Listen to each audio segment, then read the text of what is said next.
Alright, sorry guys. It's Bloodthirsty Thursday. That was a terrible idea. Check this out. Salem's Lot is a great vampire movie from your boy Stephen King. Now, I know yesterday we talked about Silver Bullet. Stephen King was in a coke frenzy when he wrote that movie. This is Stephen King without cocaine. And it's a lot more coherent. It's a lot scarier. It's a lot less crazy. It's a 3-hour film. And I'm saying this, as I love this movie, it feels its length. It is a 3-hour movie, and it's very long. But it's a great movie. It's got a lot of great scenes. To me, this is like one of the most epic vampire films. Not in terms of like extravagance or anything like that. It's just like, it is a story, you know? It's a full thing. It's not just schlock. It's not B-movie trash. It's a great vampire movie. It centers around this guy, and he moves back to his hometown, Salem's Lot, because he's going to write his next book. Stephen King trope, he always has movies with authors and things like that. He's going to write his book. He noticed something's fucky around the town. There's this weird guy that just moved in, and, it's a vampire movie. Things go crazy from there. This is directed by the same guy who made Texas Chainsaw Massacre, Tobe Hooper. It feels nothing like the Texas Chainsaw Massacre. This movie was made 6 years after the fact, and it's bigger budget. It doesn't feel grimy and dirty like that movie. It's not hyper violent or anything. One of the decisions in the movie that they made that I absolutely love is the head vampire looks just like Nosferatu, and Nosferatu is my favorite vampire.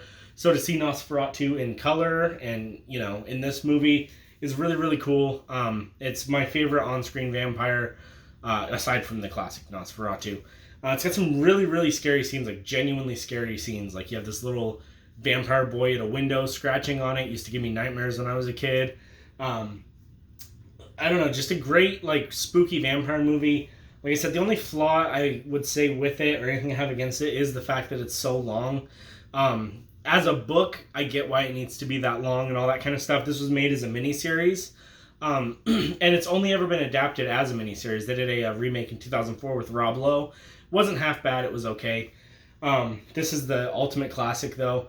I wish... Normally, I don't love when they remake movies. I feel like the original is a good one, and then if you're inspired to make another movie, just tweak it and call it something different. You don't need to be in the shadow of that original.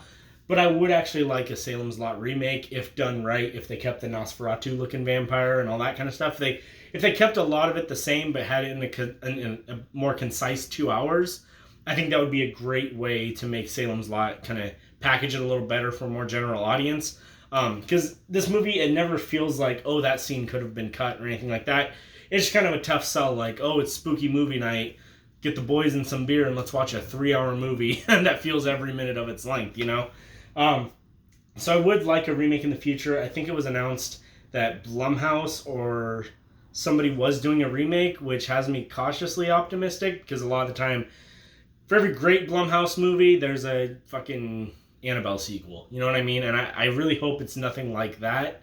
I hope it's a lot more true to the original. It's just a more concise retelling of the story. But yeah, this is a great movie. It's got great makeup effects, got great, really memorable scenes. Highly, highly recommend it. And yeah, that's my pick for Bloodthirsty Thursday.